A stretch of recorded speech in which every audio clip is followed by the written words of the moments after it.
Welcome to Shweta Jain official નામની YouTube ચેનલમાં હું તમારા બધાનું હાર્દિક સ્વાગત કરું છું. રેડ સ્લીવલેસ ક્રોપ ટોપ અને બ્લુ કેપરી કેવી લાગે છે, કેવી લાગુ છું લવરિયાઓ, કોમેન્ટ કરીને કયો. અને ચેનલમાં નવા હોય તો ચેનલને સબસ્ક્રાઇબ કરી નાખો. આજના સરસ મજાના ડબલ મિનિંગ જોક્સ હું તમારી સમક્ષ લાવી છું. સુહાગ રાતના દિવસે એની ઘરવાળી આટલો બધો ઘૂંઘટ નાખીને એના ઘરવાળાની રાહ જોતી હતી. એટલી જ વારમાં એનો ઘરવાળો રોમેન્ટિક મૂડમાં આવ્યો અને ડાયરેક્ટ ઘાઘરામાં હાથ નાખી દીધો અને ખંજવાળવા લાગ્યો. તરત જ એની દુલ્હન બોલી, કેમ ગિટાર ખંજવાળો છો? તમને કઈ આવડતું નથી? કરવું હોય તો કરો, નહીં તો શાંતિથી સુઈ જાઓ. ભાભીએ મેડિકલ વાળાની દુકાન જઈને કીધું, મને છે ને પોપટનું કવર આપો ને. તો મેડિકલ વાળા ભાઈ કે દર વખતે તો તમારા ઘરવાળા લેવા આવે છે, આ વખતે ભાભી તમે પોતે લેવા આવ્યા? તો કે હા, એમાં એવું છે ને આજે મારા ઘરવાળા ગામડે ગયા છે અને રોજ મારો ઘરવાળો એટલે લેવા આવતો કેમ કે હું ગામડે ગઈ હતી. ઈ પણ બીજા હારે અને હું પણ બીજા હારે ખોદકામ કરું છું. એકવાર છોકરીએ કીધું ભાવલાને, હું સંતાઈ જાઉં ને અને જો તું મને ગોતી લે ને તો હું આજે રાત્રે તને ભીખા બાપાની વાડીએ કરવા આપીશ. છોકરો કે અને હું તને ન ગોતી હકો તો? ભાવલો કે હું ન ગોતી હકો તો નહીં દે કરવા? તો કે એવું ન બોલ, હું આમ પાછળની ખડમાં સંતાણી છું, ગોતી લેજે. ભાવલો કે કરવાનો શોખ તો તને છે હો. એકવાર ચંદુડો એની ગર્લફ્રેન્ડને વાકી રાખીને ખોદકામ કરતો હતો એટલે છોકરી બોલી કે તમે ધીમે ધીમે કરો ને, મને દુખવા માંડ્યું છે. તો ચંદુડો કે હું તો ધીમે ધીમે કરું છું, અહીંથી તારો બાપ મને પાટે પાટા કોદા મારે છે એટલે તને વાગે છે. બે જણા પકડાઈ ગયા અને ગામની વચ્ચોવચ વડલાની હેઠે બેયને બાંધીને લાકડી માર્યા હોય ને બાપાએ. 3 છોકરીઓ એક જ ટ્યુશન ક્લાસીસમાં ભણતી હતી. પેલી છોકરી કે આજે મેં સરના ટેબલ ઉપર પોપટનું કવર જોયું. બીજી છોકરી કે મેં તો એ પોપટના કવરમાં કાણું પાડી દીધું. ત્રીજી કે હાય હાય મને મરવી ને, હવે તમે બે માસ્યું બની ગઈ. એકવાર ભાવલાએ કૂતરાને પથ્થર માર્યો અને કીધું, હટ કૂતરા સાલા. કૂતરાએ પણ સામો વળતો જવાબ આપ્યો, જો તારામાં તેવળ હોય ને તો બધાની સામે તું પણ મારી જેમ ખુલ્લેઆમ ખોદકામ કરીને બતાવ રોડ ઉપર, તો સાચો કહું. બરાબરી અમારા કૂતરાઓની ન થાય. ભાગો રૂમમાં વાયણા બંધ કર્યું. એક ટીચરે ભાવલાને કીધું કે જ્યારે લોકો નવી નવી ગાડી શીખે છે તો એની પાછળ એલ કેમ લખાવે છે? ભાવલો કે એલ એટલે કોઈના લાગી ન જાય ને એટલે આઘા રહેજો. એક ખૂબ જ ટૂંકી અને રહસ્યમય વાર્તા. એક સ્ત્રી તેના નવજાત બાળકને સ્તનપાન કરાવતી હતી, દૂધ પીવડાવતી હતી. એ બધી વસ્તુ પડોશીમાં રહેલા બબીતા ભાભી જોઈ ગયા અને એને એમ કીધું કે અરે રે, તમારો દીકરો તો અસલ એના બાપની જેમ જ દૂધ પીવે છે હો. આ જોક્સ અહીંયા સમાપ્ત. જેને ના સમજાણું હોય ને એ જઈને પોગો જોવે. લારી વાળો કેતો તો ચડ્ડી લઈ લ્યો, બ્રા લઈ લ્યો, ચડ્ડી લઈ લ્યો, બ્રા લઈ લ્યો. તો બબીતા ભાભી ત્યાંથી નીકળ્યા કે તને શરમ નથી આવતી આમ ચોખ્ખે ચોખ્ખા અંદરના કપડા વેચસ? તો કે તો હું કેવું મારે? હાલો બોબાનું ઢાંકણું લઈ લો, સડીનું ઢાંકણું, પીસવાડાનું ઢાંકણું, કુલ્લાનું ઢાંકણું, હાલો એમ વેચું તો? હા એવી. હવે આ બધો ફ્રી માઇન્ડ જમાનો થઈ ગયો છે, વેચવા દેવાય. પેલા લોકો પગે લાગતા અને એમ કેતા, પગે લાગુ કાકા, પગે લાગુ દાદા, પગે લાગુ બાપા. હવે તો લોકો ઘૂંટણે લાગે એટલે એમ કે ઘૂંટણે લાગુ. હવે મને લાગે છે કે આ લોકો બહુ વાકાય નહીં વળે. હેઠે પોપટને ડીન કહેશે પોપટે લાગુ કાકા, પોપટે લાગુ બાપા. આવા ને આવા હરખા વાકા વળીને તો પગે લાગો. એક બેન એના નાના છોકરાને બસમાં લઈને બેઠા હતા. એટલે એ છોકરો બહુ તોફાન કરતો હતો. ઘડીક વાર હાથ થાય ત્યાં બસની બારીની બહાર કાઢે, પગ થાય ત્યાં બસની બારીની બહાર કાઢે. તરત જ બેને કીધું બાજુમાં રહેલા કાકાને, આને જરા ખીજાવતો એટલે અખણો બેસે. કાકાએ કીધું, તારી માની જદી નાખીશ, તારી માને નહીં મૂકવું હો, સીધો રહેજે, આ કરતો એ કરજે. એ બેન કે એટલું બધું નહોતું ખીજાવાનું કીધું, મને શું પકડશ એમાં? ખીજાવામાં તારે કરવાનું હુજે.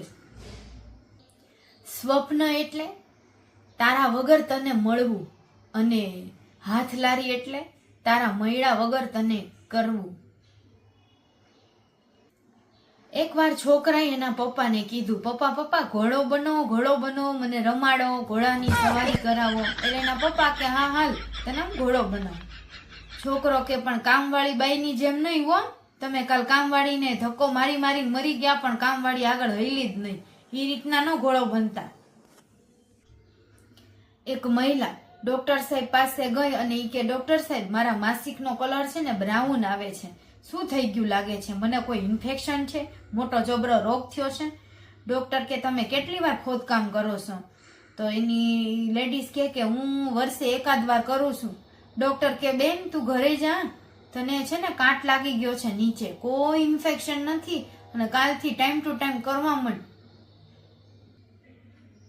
છોકરાએ એના દાદાને પૂછ્યું, દાદા એવી કઈ વસ્તુ છે જેની ચારે તરફ વાળ હોય છે? તો દાદા કે માર ખાવો લાગે છે તારે? છોકરો કે ના ના હું ડોડાનું કહું છું, તમે મારો હેઠેનો પોપટ હેંગ જા. દાદા તમે પણ લખન ખોટા તો છો જો, મકાઈનો ડોડો. એક 80 વર્ષનો ઠરકી ડોહો ડોક્ટર પાસે જઈને કેવા લાગ્યો કે મારી 22 વર્ષની પત્ની પ્રેગ્નેન્ટ છે. ડોક્ટર કે એક વાર્તા સાંભળો. એકવાર એક શિકારી જંગલમાં બંદૂકને બદલે છત્રી લઈને ગયો. સામેથી વાઘ આવ્યો, શિકારીએ છત્રીમાંથી ગોળી ચલાવી અને વાઘ મરી ગયો. ડોસો કે આ તો ઇમ્પોસિબલ છે, ગોળી કોઈ બીજાએ ચલાવી હશે. એટલે ડોક્ટર બોલ્યા એકદમ, તારી 22 વર્ષની ઘરવાળી પ્રેગ્નેન્ટ છે મતલબ ગોળી ને બંદૂક કોક બીજાએ ચલાવેલી છે, એનો બાપ તું નથી, નીકળ ડોસા. લગ્નની પહેલી રાતે ઘરવાળો વિચારમાં બેઠો, પેલા બાબો આવશે કે બેબી આવશે? તો ઘરવાળી બોલી, પેલા તું બધું મને મૈંડ કરવા, મારા ઢીલા થઈ જાય એટલું કર, 2 ફાર્મ કર, ખોદકામ કર, પછી નક્કી કરું તારા ટેલેન્ટને જોઈને કે બાબો આવશે કે બેબી. ઘેલ સફા, પેલી રાતે કોઈ વિચારવા બેહે કે કરવા માંડે. એક છોકરો સાંજથી મોડી રાત સુધી એના ગર્લફ્રેન્ડની રાહ જોતો હતો. ગર્લફ્રેન્ડ આવી જ નહીં. એટલી વારમાં ચડ્ડીમાંથી પોપટ બોલ્યો છોકરાનો કે માલિક હું ક્યારનો રાહ જોઉં છું, હમણાં આવે ને તમે મારો ઉપયોગ કરો, હવે હું થાકી ગયો છું, તમે કહેતા હોય તો હું સૂઈ જાઉં, કાલે મારે સવારે તમારાથી પણ વહેલું ઉઠવાનું છે.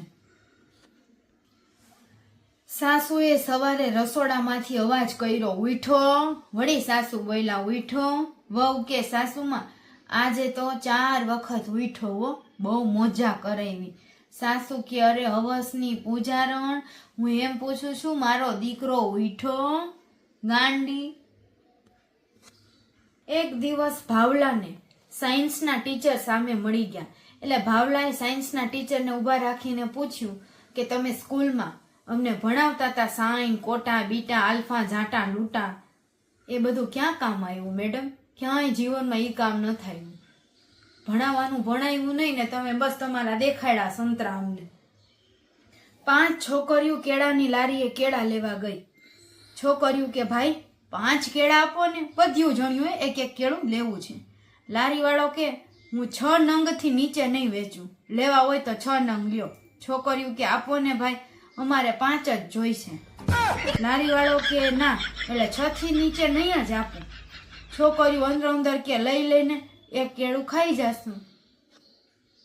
એનો મતલબ એક કેળું ખાઈ જાઉં અને 5 કેળા એક એક ભરાઈ દેવું.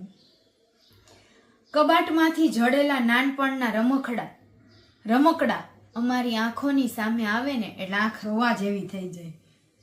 તો પણ મેં રમકડાઓને કહી દીધું, સાલાવ તમે છે ને પોપટની હારમાં આવો જ નહીં. અત્યારે જે પોપટને રમાડવાની મજા આવે છે ને એ બાળપણમાં ક્યાં રમકડાને રમીને આવતી મજા. હા અમારો ઠરકી બાળપણનો ભાવલો.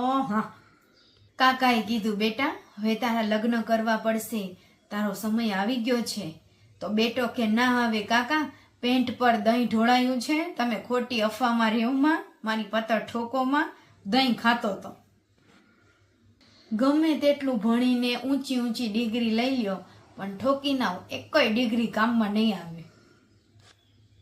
સ્ત્રી હંમેશા પોતાના બાળકો કરતાં પણ પતિને વધારે પ્રેમ કરતી હોય.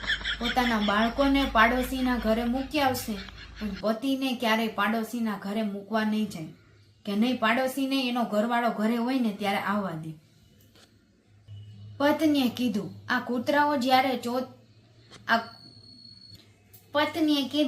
કૂતરાઓ જ્યારે ખોદકામ કરતા હોય ત્યારે એકાબીજાની ઊંઘે કેમ છે? તરત જ એના ઘરવાળાએ જવાબ આપ્યો, એ ચેક કરે છે, બીજે તો ક્યાંય નથી ગઈ ને, પછી કામકાજ કરે છે. તો એની ઘરવાળી કે સારું, માણસોમાં આવી ઊંઘવાની સ્ટાઇલ નથી, નહીં તો ખબર પડી જાય ક્યાં ગઈ હતી ને. લવરિયાઓ, આજના સરસ મજાના ડબલ મિનિંગ જોક્સ તમને કેવા લાગ્યા? જો તમને ગમ્યા હોય તો ચેનલને લાઈક, શેર અને સબસ્ક્રાઈબ કરી દો. Bye bye, take care, Radhe Radhe, જય જિનેન્દ્ર, જય શ્રી કૃષ્ણ.